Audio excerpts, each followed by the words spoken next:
Yeah, I just wanted to engage with you on Protestant soteriology, if you were willing to. Sure.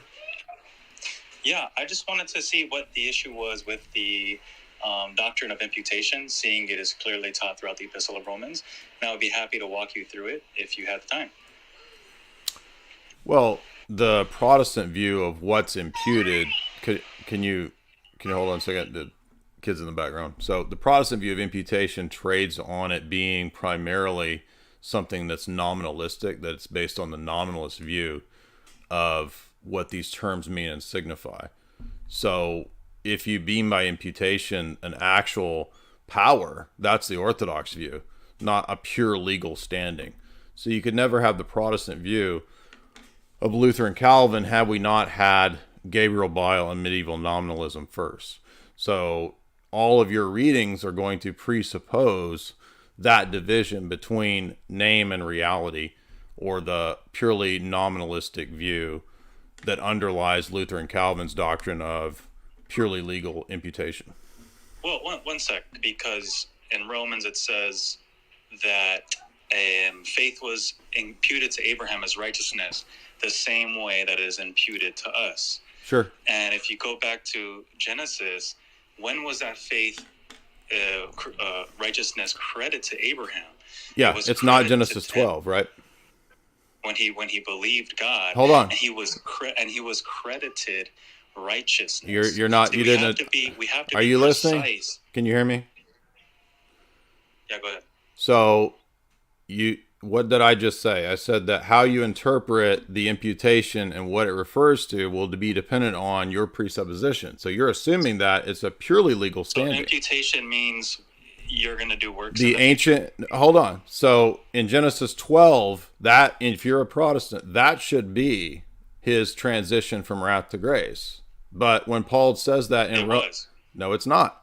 Paul doesn't quote Genesis 12. He quotes Genesis 15 after he'd done 3 chapters of good works. So the very citation refutes you. No, but what you're failing to realize, and this is why we have to be specific with our terminology. Imputation, if you read the Epistle of Romans, it's always talking about imputation, a righteousness that is foreign to the receiver. Yeah, I believe that. So for example, it doesn't. You don't have it in yourself. It comes from God. It's the uncreated energy that comes from God. It's foreign to you. There is no uncreated energy in the Bible. Paul says in 1 Corinthians 12 that the uncreated energeia of the Spirit are what he doles out as his gifts. And he says in Thessalonians that the energeia are at work in him as well as in Philippians. So it's in the Greek text. It's actually the uncreated energies. Right. But I don't want to run from Romans 4. You just said there's no energies in Scripture.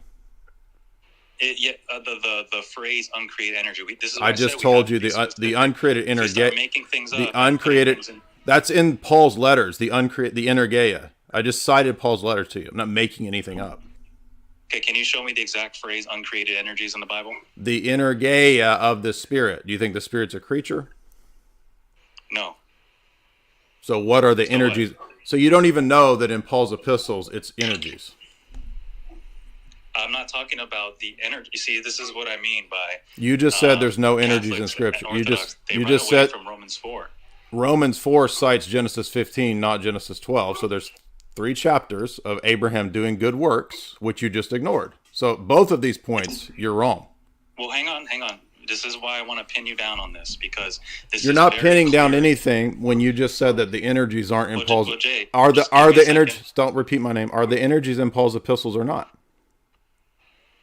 The word energy is besides the point of imputation. No, this is what I mean by you're running. I'm not running. I just addressed Romans 4 that it cites Genesis 15. Well, let me quote the passage, and then does it cite Genesis 15? That's not again.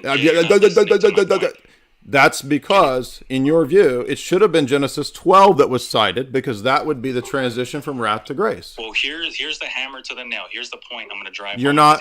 So everything I say, you ignore. Everything I'm saying. I heard what you said. You said the energies don't exist in Scripture. They do.